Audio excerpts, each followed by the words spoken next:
안녕하세요. 인사이트 캐스트에 오신 것을 환영합니다. 시청만 하시고 아직 구독 안 누르신 분들은요. 네, 구독과 좋아요 꼭 좀 부탁드릴게요. 오늘 저희는 2025년 8월이었죠. 미국 노스캐롤라이나주 샬럿에서 일어난 정말 가슴 아픈 사건을 좀 깊이 들여다보려고 합니다. 우크라이나 전쟁 피해서 정말 희망을 안고 미국까지 갔던 23살 청년 이리나 자루치카 씨가요.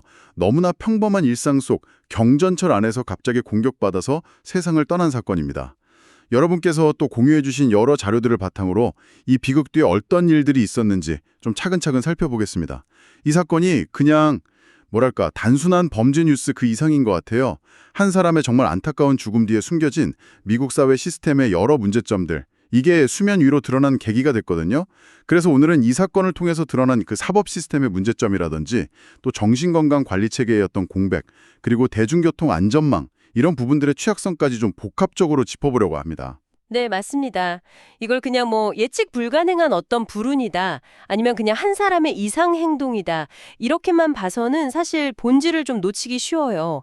여러 단계의 우리 사회 안전망들, 그 시스템적인 균열들이 어떻게 서로 맞물려서 이런 끔찍한 결과까지 갔는지, 이걸 좀 깊이 들여다볼 필요가 있습니다.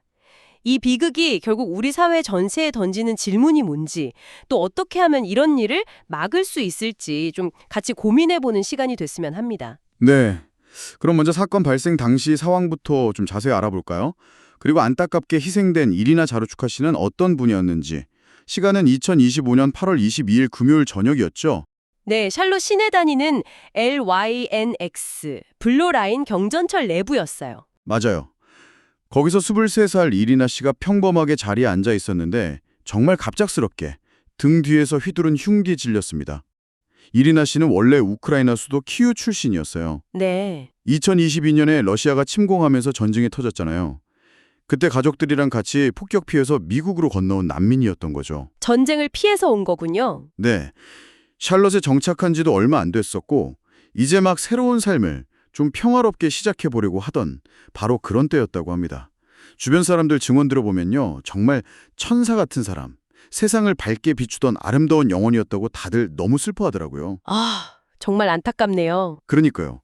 그 끔찍한 전쟁, 국가적인 폭력을 피해서 안전한 곳이라고 믿고 수천 킬로미터를 왔는데 정작 그 땅에서 그것도 너무나 일상적인 공간인 대중교통 안에서 이런 무차별 폭력의 희생자가 됐다는 게 참 너무 역설적이고 가슴 아프죠. 바로 그 점인 것 같아요. 전쟁의 공포를 피해온 젊은 난민이 새로운 희망을 막 찾으려던 그 땅에서 이렇게 무고하게 희생됐다는 그 이야기가 대중들 마음에 정말 깊은 울림을 줬고 동시에 엄청난 분노를 일으킨 거죠. 이런 배경 스토리가 있으니까 이 사건이 단순 살인을 넘어서 사회적인 논쟁으로 확산되고 또 미국 시스템 문제점을 지적하는 어떤 상징적인 사건으로 빠르게 부각된 겁니다. 네. 그럼 이제 가해자로 지목된 인물 데칼로스 브라운 주니어에 대해서 좀 살펴보죠. 34살 남성이었고 사건 당시에는 노숙 상태였다고 하고요. 전과 기록도 여러 차례 있었다고 합니다. 네, 전과가 꽤 많았죠. 당시 상황이 그 경전철 내부 CCTV 영상에 찍혀서 공개가 됐잖아요. 네, 그 영상 때문에 또 파장이 컸죠. 영상을 보면 이리나 씨는 그냥 자기 좌석에 앉아서 휴대폰 보고 있었고요. 브라운은 이리나 씨 바로 뒷좌석에 앉아 있었어요. 네, 바로 등 뛰었죠. 그렇죠. 등 뒤에 앉아 있다가 갑자기 일어나서 정말 망설임 없이 그냥 흉기를 휘두른 거죠.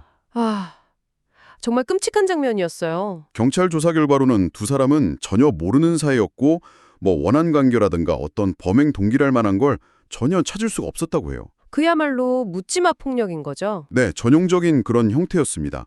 브라운은 범행 직후에 다음 역에서 그냥 내렸어요. 유유히.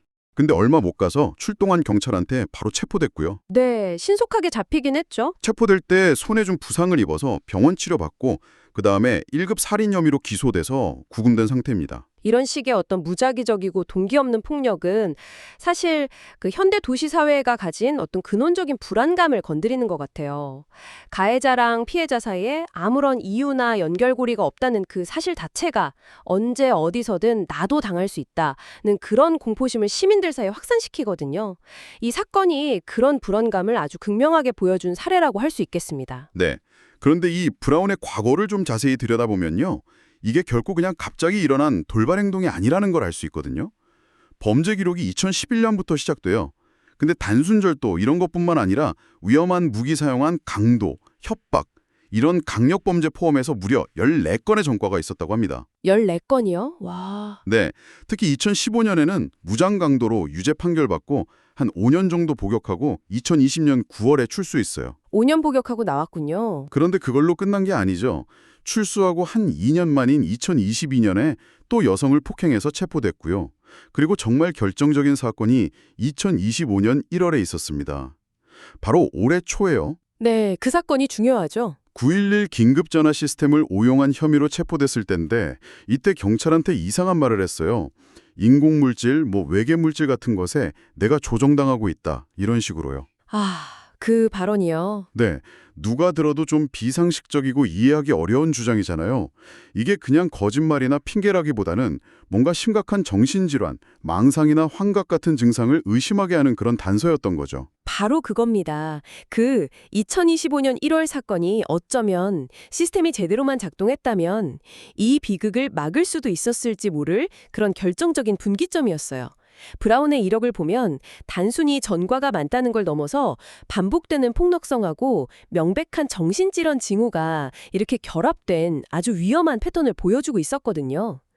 1월의 그 기이한 발언은 그냥 소란행위 정도가 아니라 이 사람이 심각한 정신적 위기 상태에 있고 현실 판단 능력이 좀 떨어져 있고 그래서 잠재적으로 타인에게 예측 불가능한 위험을 줄 수 있다는 아주 명백한 경고 신호, 레드 플래그였던 거죠.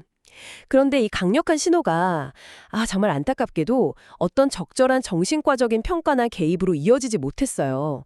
예를 들면 강제 입원이 시켜서 치료를 한다든지 아니면 최소한 좀 집중적으로 관리 감독을 한다든지 네, 그런 조치가 없었던 거죠. 그 결과가 불과 몇 달 뒤에 이렇게 끔찍한 형태로 나타나 버린 겁니다. 정말 답답하네요. 명백한 경고음이 울렸는데도 아무 조치가 없었다니. 결국 이 사건은 어느 한 군데만의 잘못이라기보다는 범죄자를 관리하는 사법 시스템, 또 정신적으로 어려움을 겪는 개인을 돌보는 정신건강 시스템, 그리고 시민들의 일상을 지켜야 하는 공공안전 시스템까지 여러 안전망이 그냥 동시에 다 제대로 작동하지 않은 그런 총체적인 실패의 결과라고 봐야 할 것 같아요.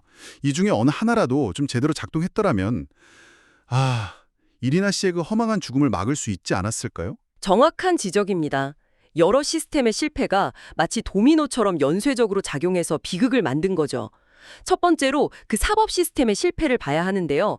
가장 근본적인 질문은 이거예요. 폭력 전과 포함해서 14건이나 되는 범죄 기록을 가진 이렇게 명백히 위험한 인물이 어떻게 아무런 제약 없이 그냥 자유롭게 거리를 다니고 또 대중교통을 이용할 수 있었냐는 거죠. 실제로 피해자 이리나 씨 가족들도 법정에서 브라운을 우리 공동체의 명백한 위협이다 이렇게 말하면서 강력한 처벌하고 격리를 요구했고요. 심지어 수사했던 경찰 관계자조차 언론 인터뷰에서 이렇게 수페이지에 달하는 범죄 기록 가진 사람이 왜 거리에 풀려 있었는지 도저히 이해가 안 간다면서 시스템에 대한 어떤 좌절감을 드러낼 정도였어요. 경찰도 이해를 못할 정도였군요. 네, 이건 상색 범죄자, 특히 폭력 성향을 보이는 사람들을 사회에서 효과적으로 관리하고 감독하는 데 실패했다는 명백한 증거죠. 근데 더 충격적인 건요. 이 살인사건 발생하기 불과 한 달 전, 그러니까 2025년 7월에요. 브라운의 변호인이 그의 정신상태가 심각하다는 걸 알고 법원에 정식으로 재판받을 정신능력이 되는지 감정을 요청했다는 거예요. 변호인요. 그럼 법원도 알고 있었다는 거네요. 그렇죠. 사법 시스템 내부에서도 브라운의 정신건강 문제가 심각하다는 걸 공식적으로 인지하고 있었다는 뜻입니다. 그런데 이 감정 요청에 대한 어떤 실질적인 평가나 조치가 이루어지기도 전에 그가 또 다른 끔찍한 범죄를 저지른 거죠. 이건 사법 시스템이 정신건강 문제를 인지하더라도 이걸 신속하게 평가하고 필요한 안전 조치를 취하는 과정에 뭔가 심각한 지연이나 결함이 있다는 걸 보여주는 겁니다. 정말 심각한 문제네요. 두 번째는 정신건강 시스템의 실패죠. 아까 말씀드렸듯이 2025년 1월에 브라운이 911 전화해서 인공물질에 조종당하고 있다고 말한 거. 이게 정신과적으로 보면 그냥 술 취한 사람 헛소리가 아니라 심각한 망상 증상일 가능성이 아주 높거든요. 이건 즉각적인 전문가 평가와 적극적인 치료 개입이 필요한 명백한 정신적 위기 신호였어요. 그렇죠. 누가 들어도 이상하죠. 그런데 당시에 신고받고 출동했던 경찰은 이 상황을 그냥 의료 문제, 메디컬 이슈 정도로만 분류하고 정신건강 전문가한테 연계하거나 후속 조치를 하는 그런 적극적인 개입 없이 그냥 사건을 종결해버렸어요.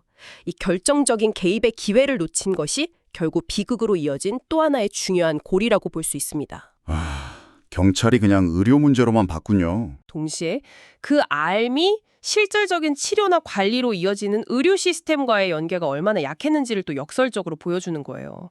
그러니까 문제를 발견하는 시스템하고 문제를 해결하는, 즉 치료하고 관리하는 시스템 사이에 엄청난 단절이 있었던 거죠. 이 사건 나고 나서 샬럿 지역 행정 책임자들하고 지방 검사가 언론 앞에서 정신건강 시스템하고 사법 시스템 간의 정보 교류나 협력이 부족했다. 이 문제를 공개적으로 인정하고 개선 약속했거든요. 이게 브라운 개인의 문제가 아니라 시스템의 구조적인 취약장 문제라는 걸 스스로 인정한 셈이죠. 마지막으로 대중교통 안전 시스템 문제도 빼놓을 수가 없습니다. 기차역이나 경전철 같은 대중교통 시설은 특성상 익명성이 높고 불특정 다수가 모이는 곳이라 범죄 발생에 좀 취약한 핫스팟이 될 수 있다는 연구 결과들이 있거든요. 이 사건 역시 이런 대중교통 시스템의 어떤 내재적인 취약점을 그대로 보여줬다고 할 수 있습니다. 그 열차 안에 보안 요원이 있긴 있었다면서요? 네, 있었다고는 하는데 공교롭게도 사건이 벌어진 바로 그 객차에는 없었어요. 하필이면 네. 그리고 신고받고 경찰이 현장에 도착하기까지 한 6분 정도 걸렸다고 해요. 근데 이 6분이라는 시간이 범인이 범행 저지르고 다음 역에서 내려서 태연히 현장을 벗어나기에 충분한 시간이었던 거죠. 이건 아무리 CCTV가 많고 보안 인력이 있어도 모든 공간에서 발생하는 돌발 상황에 즉각적으로 대처하는 데는 물리적인 한계가 있다는 걸 보여줍니다. 그렇겠네요. 모든 칸에 다 있을 수는 없으니까요. 그렇죠. 사건 이후에 샬럿 대중교통 시스템, 캐츠라고 하죠. 여기서 여론의 질타를 받고 부랴부랴 새로운 보안 책임자 임명하고 낡은 CCTV 카메라 싹 다 바꾸고 이런 안전 강화 대책들을 발표했어요. 경찰 순찰 확대도 적극 검토하겠다고 했고요. 그런데 동시에 그 캐츠 책임자가 현실적으로 요금 안 내고 타는 승객 완벽하게 막기 어렵다. 또 일단 열차 탄 이후에 발생하는 공격 행위를 사전에 막는 건 매우 어렵다. 이렇게 공개적으로 인정하는 부분도 있었거든요. 이건 물리적인 보안 강화만으로는 근본적인 예방에 뚜렷한 한계가 있다는 걸 스스로 인정한 거나 마찬가지죠. 시스템적인 허점을 같이 보완해야 한다는 과제를 남긴 겁니다. 네. 여러 겹의 안전망에 정말 구멍이 숭숭 뚫려 있었고 그 사이로 결국 한 생명이 너무 안타깝게 쓰러져 간 거네요. 그런데 이 사건이 발생 자체도 충격적이었지만 그 CCTV 영상이 공개되면서 사회적으로 더 큰 파장을 일으켰잖아요. 네, 맞아요. 그 영상 유포가 엄청났죠. 온라인으로 급속도로 퍼지면서 대중들의 분노가 정말 들끓었습니다. 사람들 반응이 우크라이나에서는 전쟁에서도 살아남았는데 결국 미국 땅에서 미국의 시스템 때문에 죽었다. 이런 식의 격한 반응들이 많았어요. 시스템의 총체적 실패를 아주 강하게 비판한 거죠. 네, 그런 목소리가 높았죠. 가해자 브라운에 대해서는 저런 폭력 전과 수두룩한 깡패가 어떻게 버젓이 돌아다닐 수 있냐면서 사법 시스템하고 교정당국에 대한 불신과 분노를 표출했고요. 영상 파급력이 워낙 크고 자극적이다 보니까 샬럿 시장인 빌 라이얼스가 직접 나서서 시민들한테 영상 좀 그만 퍼뜨려달라, 재공유 자제해달라고 공개적으로 호소하기까지 했어요. 영상 매체라는 게 때로는 백마지 말보다 더 강력한 힘을 가질 때가 있잖아요. 특히 이렇게 충격적인 사건 영상은 그냥 사실을 전달하는 걸 넘어서 보는 사람 감정을 즉각적으로 자극하고 아주 강렬한 여론을 만드는 기폭제가 되거든요. 이 사건에서도 CCTV 영상이 대중들의 공분을 아주 극대화시켰고 더 나아가서 이 비극을 둘러싼 어떤 정치적인 해석이나 논쟁을 더 격화시키는데 결정적인 역할을 했다고 볼 수 있습니다. 네. 그리고 예상대로라고 해야 할까요? 이 사건이 미국 사회의 그 깊은 정치적 균열을 다시 한번 보여주는 논쟁의 중심이 됐습니다. 보수 진영하고 진보 진영이 이 사건 원인과 해법을 두고 아주 첨예하게 다른 목소리를 냈죠. 네, 양극화가 심하게 드러났죠. 당시 트럼프 행정부를 포함해서 보수 쪽 인사들은 이 사건을 민주당 소속인 샬럿 시장의 무능하고 범죄의 유화적인 정책 탓이다 이렇게 규정하면서 정치 공세를 폈어요. 네, 바로 그렇게 프레임을 잡았죠. 특히 시장이 가해자의 정신건강 문제를 좀 조심스럽게 언급하니까 악행에 대한 변명이다. 정신질환은 범죄 핑계가 될 수 없다. 이렇게 강하게 비판하면서 오직 강력한 법 집행, 처벌 강화만이 답이다. 이렇게 목소리를 높였죠. 네. 법과 질서를 강조하는 전형적인 보수 진영의 입장이었죠. 반면에 빌 라이어스 샬럿 시장을 비롯한 진보 진영에서는 일단 사건 자체의 비극성에 깊은 애도를 표하면서도 가해자의 그 명백한 정신질환 문제를 외면하면 안 된다. 이걸 강조했어요. 네, 다른 접근이었죠. 시장은 정신질환을 암이나 심장질환처럼 우리 사회가 함께 보듬고 치료해야 할 질병이다 이렇게 비유하면서 치료적 접근의 필요성을 이야기했고요. 또 노숙자들이 가해자이기보다는 사회 시스템 실패로 인한 피해자인 경우가 더 많다 이런 점을 지적하면서 단순히 체포하고 가두는 것만으로는 근본 문제가 해결 안 된다는 입장을 분명히 했어요. 그렇죠. 구조적인 문제를 본 거죠. 그래서 이쪽에서는 정신건강관리 시스템을 대대적으로 확충하고 노숙 문제 해결을 위한 사회적 주거 지원, 또 포괄적인 사회 안전망 구축 이런 게 재발 방지를 위한 근본 해법이다 이렇게 주장했습니다. 네, 양쪽의 주장을 정리해보면 사건을 보는 프레임 자체가 아주 확연히 달라요. 보수 쪽은 개인의 악의, 그리고 사법 시스템의 나약함, 특히 좀 관대한 처벌 기조나 더 강력한 처벌과 법 집행을 해결책으로 내세우고요. 반면에 진보 쪽은 정신건강 시스템의 붕괴와 사회적 안전망 부재 같은 구조적인 원인으로 진단하고 치료 및 복지 시스템 강화와 사회 구조 개혁을 대안으로 제시하는 거죠. 결국 각 주체가 문제의 서로 다른 면들을 좀 집중해서 보고 있는 셈입니다. 네, 결국 이리나 자루츠카 씨의 이 비극적인 죽음은 어느 한쪽 주장만으로는 다 설명하기 어려운 우리 사회 안전망의 여러 지점에서 발생한 복합적인 실패가 겹쳐서 일어난 결과다 이렇게 봐야 할 것 같아요. 반복되는 강력 범죄의 전조를 막지 못한 사법 시스템, 또 명백한 정신적 위기 신호를 보고도 제대로 개입하지 못한 보건, 복지 시스템, 그리고 범죄가 일어날 수 있는 환경을 제공한 공공 인프라의 관리 문제까지. 어쩌면 데칼로스 브라운이라는 이 한 사람은 우리 사회가 오랫동안 외면하거나 해결하지 못했던 그런 시스템적인 문제점들이 위험하게 쌓여서 나타난 하나의 비극적인 경고였을지도 모르겠다는 생각도 듭니다. 그렇습니다. 그래서 이리나 씨의 희생이 그냥 또 하나의 안타까운 뉴스로만 흘러가지 않으려면 어떤 정치적인 공방이나 단기적인 대책 마련을 넘어서 좀 더 근본적이고 실질적인 시스템 개선 방안을 만들고 또 실행해야 합니다. 몇 가지 방향을 좀 제안해 보자면요. 첫째는 재범, 특히 폭력 재범 방지 시스템을 혁신해야 합니다. 그냥 형기 마치면 사회로 돌려보내는 게 아니라 가석방이나 보호관찰 단계에서부터 위험 등급을 아주 정밀하게 평가하고 그에 맞춰서 관리 감독 프로그램을 강화해야 해요. 그리고 경찰, 교정당국, 정신건강기관 이런 관련 기관들끼리 정보 공유를 의무화하고 고위험군으로 분류된 사람들에 대해서는 더 적극적인 추적, 관리 시스템을 가동할 필요가 있습니다. 네, 정보 공유랑 관리 감독 강화가 중요하겠네요. 둘째는 정신건강 위기 개입 시스템을 제대로 만들고 작동시켜야 해요. 브라운의 그 1월 9일 신고처럼 명백한 정신적 위기 신호가 감지됐을 때 정신건강 전문가가 포함된 전문 위기 개입팀 CIT라고 하죠. 이게 즉각 투입돼서 상황을 평가하고 필요하면 응급 입원이나 외래 치료로 신속하게 연결하는 그런 표준화된 프로토콜을 만들어야 해요. 라이얼스 시장이 지적했듯이 체포나 구금만으로는 정신질환으로 인한 근본적인 위험을 해결할 수가 없거든요. 치료와 관리가 반드시 같이 가야 합니다.